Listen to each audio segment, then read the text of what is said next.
The story of the day, Nentara, has to be the big snooping row. In fact, WhatsApp once again caught in the middle of it all in one of the biggest snooping scandal exposed. WhatsApp has confirmed that over 1,400 people spanning 20 countries were spied upon, including 24 Indian journalists, lawyers, academicians, human rights activists, Dalits, diplomats and senior government officials by using Israeli technology from the NSO group's spyware Pegasus. The startling details were revealed after WhatsApp sued the Israeli surveillance firm NSO Group on Tuesday, accusing it of helping the government spies break into the phones of their users. In a statement, WhatsApp said 100 civil society members were targeted and called it an unmistakable pattern of abuse. Those affected by the hack were alerted through special WhatsApp messages that their phones were under surveillance for a 2-week period until May 2019. This is important to note. WhatsApp on its own, suo moto, informed all of its consumers that it thought had been breached. Remember, this is not just happening in India. This is turning out to be a global fight. There have been cases that have been filed in the United States as well. The Israeli firm, on its part, says it doesn't spy and only sells the software. All of this means Ravi Shankar Prasad took to Twitter to say he wants an explanation from WhatsApp. The opposition, of course, crying foul, says while it's a political hot pot boiler, let's not forget it impacts you and me. What can we do to make our smartphones smarter and safer? This is our big story tonight on India Tonight.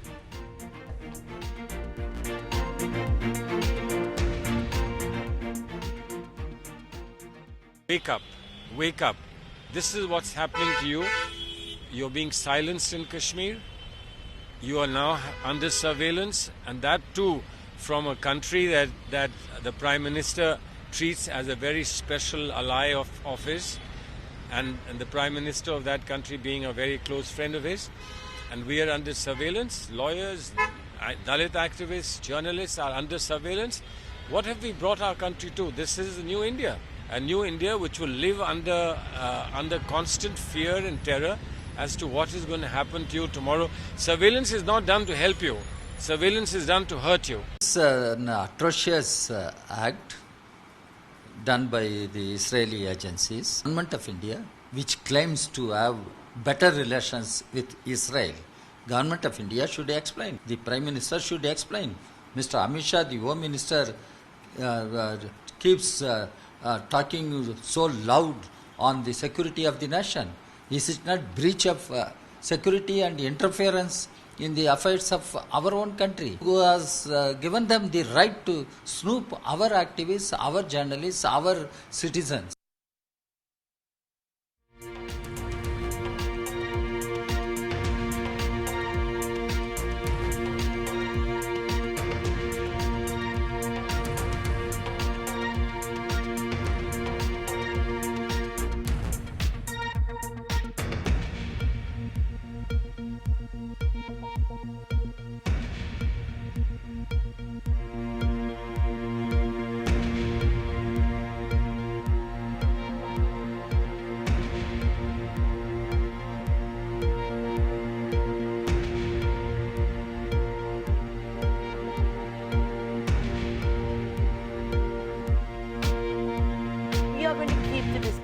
Scener here on India Tonight. It's not about political blows. It's about what impacts the Aam Aadmi, what impacts you, what impacts me. Are we vulnerable? Now, it's not WhatsApp that got hacked, and it's very important to note that. What WhatsApp is claiming is that when a video call, a voice call was being used with WhatsApp, a spyware was used at that juncture to have all of these breaches. Yes, ladies and gentlemen, when you use technology, there are, of course, going to be hacks. So let's talk about this more. I believe Rahul Mathan is with us. He's, of course, very well known when it comes to the entire issue of privacy. He's been spearheading all of that in a very rational way, if I may say so. He's with Tri-Legal. We will also be joined by Akash Banerjee. Ironically, just a week ago, he was sounding dystopian when he was talking about all of these platforms. He will be joining us, call it ironical, on a WhatsApp video call. But that's Rahul for you that you can see on your screens. Good evening, Rahul. This is Nayantara Rai in the New Delhi studio. I don't want to make this about politics. You know, let's leave that to the other news channels. This is not just about WhatsApp. This is a spyware which was used during a WhatsApp voice call to invade privacy, to hack phones. These are dangerous times that we're clearly in. We don't know who's listening, when they're listening, what they're listening, when they're reading, what they're watching, what all they've got from our phones, etc. And once again, what is this going to mean for privacy, for the privacy law and the data protection law that we keep talking about, but we still need to see enacted?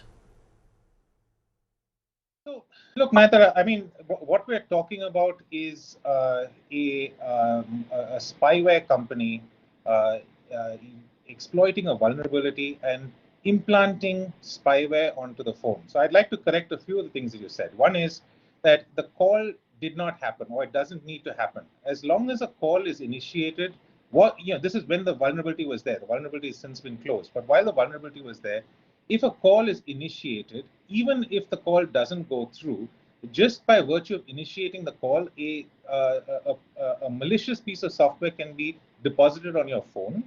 And then once that happens, the software can read everything on your phone. So just to be clear, it's not like the spyware is listening in onto the call that was initiated on WhatsApp. In fact, if you read the complaint that WhatsApp has filed, it says that they were unable to break end-to-end encryption, and so they had to resort to using WhatsApp as a vector to deposit spyware onto your phone. So to answer your broader question, what does this mean to privacy and to all of the things? Well, it means exactly the same thing as it has meant all along. All our technology devices are susceptible to hacking, are susceptible to intrusion. And this is the fundamental trade-off that you make with technology. If anyone stands up and says that I have found a phone that is incapable of being hacked, I will call him a liar, because it's just that it is incapable of being hacked up until now. And I'm quite sure that at some point in time it will be hacked. But I think the point to note is that the moment it is hacked, you've got to act swiftly, close the vulnerability, and inform people who have been compromised such that they can take whatever steps that they can for remedial action.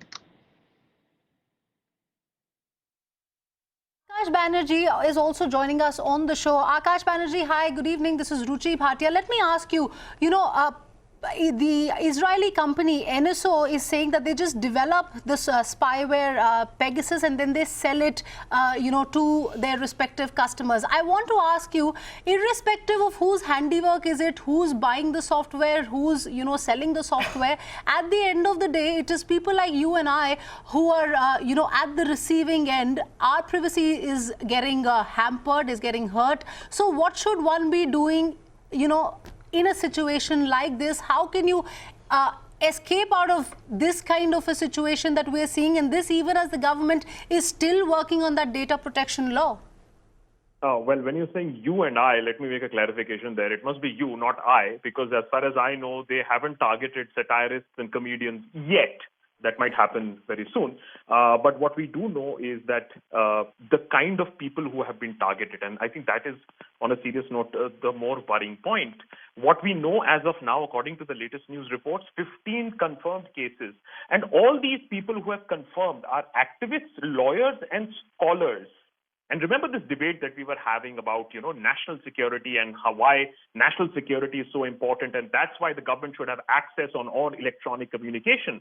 Now tell me, any commonsensical person, I'm not putting any fingers and this is not about politics, but who on earth would be interested in spying and snooping on activists, lawyers, people who are speaking up for Adivasis and scholars? On the second hand, also what you have to understand is that this kind of technology, no, ordinary person can have. This is the kind of technology that governments use. What can be done? The answer is simple. We have to get up and say that enough is enough at a certain point of time, and say that you can't keep talking about national security and start embedding people with malicious code and say, no, you are anyways giving away your privacy. What happens if I take a little bit more of your privacy? There is something called voluntarily giving up information, and there is something which a state-sponsored snooping is. I am telling you, when this case comes out in other countries, there would be hell to pay for the people who would be responsible. But I can assure you, nothing is going to happen here. We can have this debate, but trust me, nothing is going to turn up. Hi Akash, good evening. This is Ned. I think it was a week or 10 days ago we were talking about, some dystopian type TV series and privacy and all of that. And here we are 10 days later. You raised some valid points. Who would want to hack into this? And this is something I want to ask you, as well as I want to get Rahul's views in on as a lawyer. WhatsApp says that we are end-to-end encrypted. And it's not just WhatsApp. This is what the global majors are also saying. And their fight with the Indian government is also about this, that we are end-to-end encryption, and therefore don't meddle, don't force us to have servers. But this is a classic example of it showing, and what Rahul is saying, that if you're going to use technology, be ready for it to be compromised at some juncture.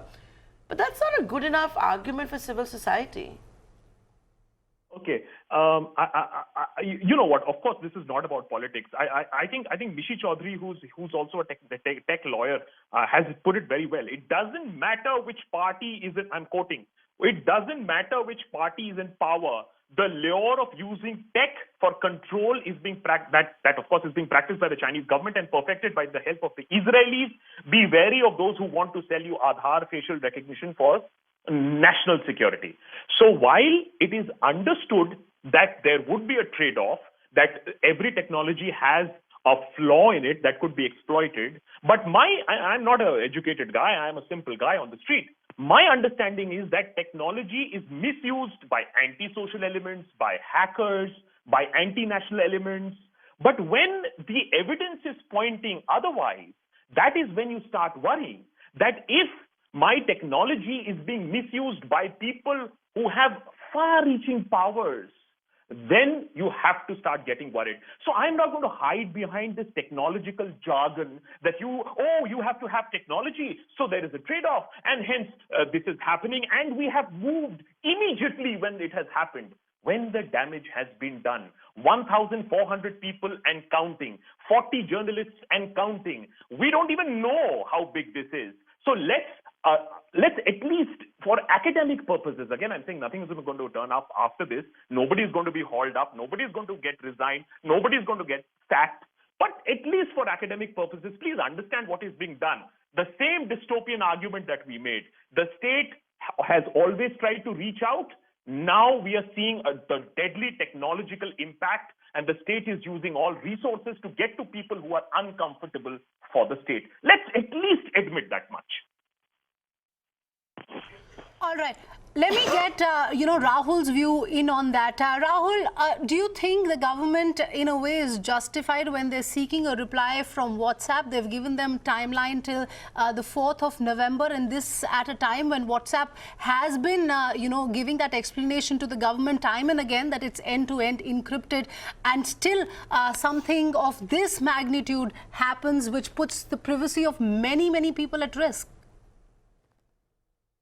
Is obviously is entitled to understand what exactly happened when there are individuals in India whose devices have been compromised. So if you ask me, is the government justified in asking WhatsApp? Absolutely, they are. I think the answer that the government is likely to get is the answer that is contained in the federal complaint that WhatsApp has filed, and I think it's publicly available. There is a technological reason to what exactly has happened, and that and then it's up to the government to decide who exactly is at fault. To my reading of it, WhatsApp is a vector through which a spyware was deposited. Similar vectors have been used in the past, including there was a time when we used to get messages saying, "I'm your friend, I'm lost. Can you click on this link and I will sort of show you where I am," and things like that. All of those are different types of vectors by which spyware is installed on your phones. This time it was WhatsApp, and I think if you want to understand what exactly the response will be, you have to look no further than the complaint, which is public information and anyone can read.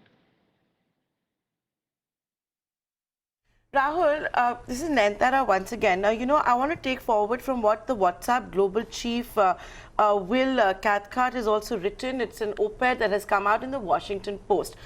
So yes, it's impacted, and it's only the damage. What we know is only what has been shared, right? We also don't know if other platforms have been compromised, what all platforms, in how many countries, if this is the final list in India. So while we still await that, the question I want to ask is, with what, as a lawyer, I'm asking you, with WhatsApp filing this federal case now in the United States, and clearly this has been a global breach too.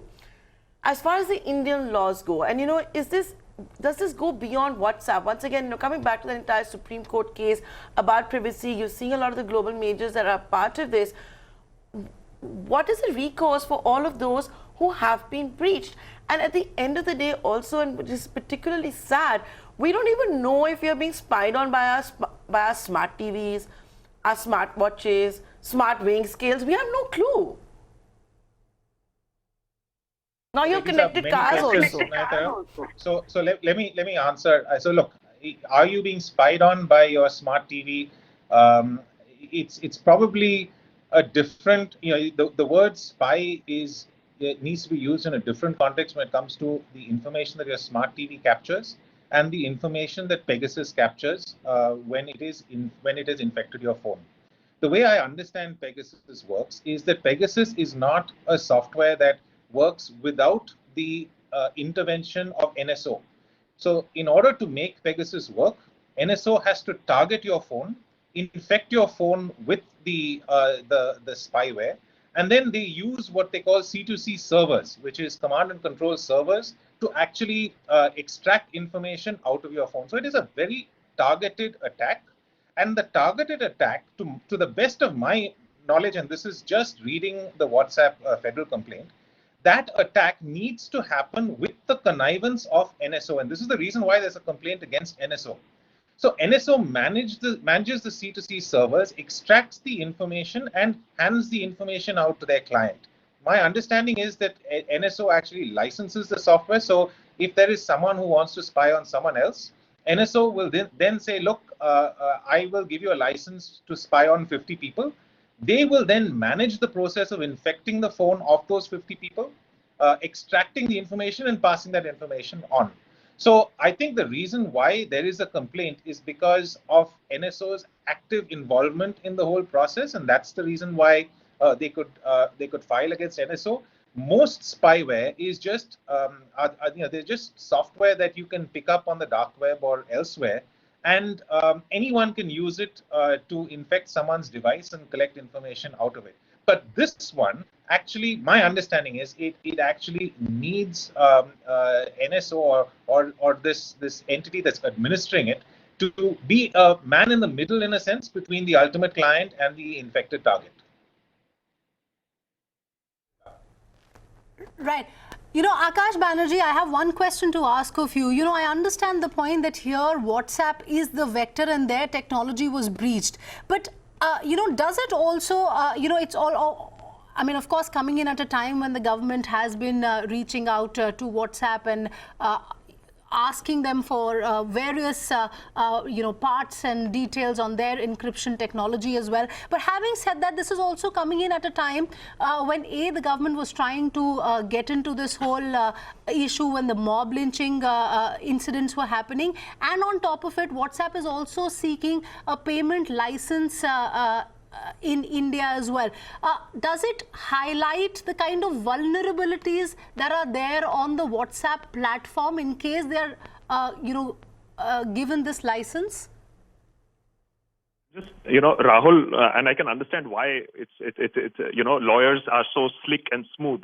And Rahul is absolutely right that it is a vector. There is no debate there. But let's not,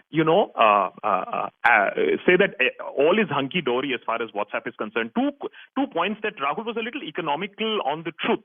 One, while he's absolutely right that this is a highly specific, targeted, must be very expensive way to target someone, but Rahul was not mentioning the widespread news report that Pegasus only gives it to governmental agencies. That is what we know as of now. That is the statement that has come. So you or I, even if we hypothetically ever had the money, would not be given that license by Pegasus. So the question arises is, who did Pegasus give this license to? Secondly, what Rahul is forgetting is that when you are saying that the breach has now been sorted, the breach was that somebody could have made a WhatsApp video call to your phone or my phone and got access to your and my phone. I think that's a serious breach for a platform that used to call itself like military-grade encryption 128 end-to-end. So what today's story does is blows this whole thing out of the water, that you have something called end-to-end security, because it can be breached via other ways.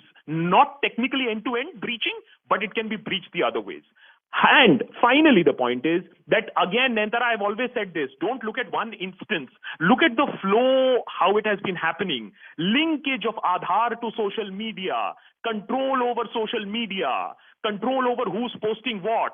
Now this revelation coming out, it just fits into this very disturbing pattern. And now today you are sounding dystopian by saying that, what if our television sets are watching us? I don't know what is dystopian and what is not dystopian after today's story, honestly speaking. I was waiting for you to take that charge at me, pot shot at me. In fact, when I introduced you, I said that, isn't it ironical, we're talking 10 days later. We have to wrap up, but Rahul, I'm going to let you come in because Akash has said that you have been a little economical with truth, so I will give you the final word. But, you know, the very relevant point that Akash is making, 3 of the lawyers who were targeted linked to the security breach to the Bhima Koregaon case. 10 human rights activists were arrested last year on charges of links with the banned Maoist outfit as well. You know, when you look at all of this together, it is scary. It is extremely scary. So if you don't agree, and if you're, you know, look at what's going on and look at the targets, right? That's exactly the point that Akash is making. And it, No, so WhatsApp. So I'm sorry, but Nata, I didn't get the question there. Look, I don't know who the ultimate clients were of NSO. You know, I agree with what Akash said in that it seems that NSO's client list is largely governments. I'm sorry, I was not being economical with the truth. I just did not go into clients, and that was not the point that I was making. I think you know, one point of clarification on what Akash said. You know, I think that it's what the allegation against end-to-end encryption is a feeble one, because what end-to-end encryption promises is that while a message travels from one endpoint to another endpoint, no one can crack it. And that has not been breached. What actually happened in this incident was that one of the relay servers for initiating telephone calls over WhatsApp was spoofed. So the actual end-to-end encryption has not been broken, but the ability to initiate a call was compromised. Once that was compromised, it tricked the phone into thinking that it was a genuine call, and then it accepted a piece of spyware. So just to be completely clear, end-to-end encryption, to the best of my knowledge, has not been compromised. What has happened, though, is that another part of the system was used by malicious actors in order to install spyware because they were not able to break end-to-end encryption. So, you know, can this happen? This happens all the time. And that's the reason why we've got an industry of white hackers. We've got an industry of cybersecurity specialists. All they do is find exploits that malicious people have found before them and try and close it down before more harm happens. And that is the reality of technology.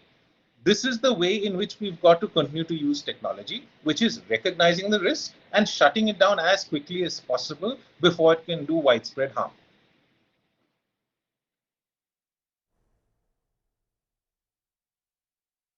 Okay, with that, we're going to have to say goodbye to both of you. We're running out of time. Our producer's flooding us and saying, end this discussion now.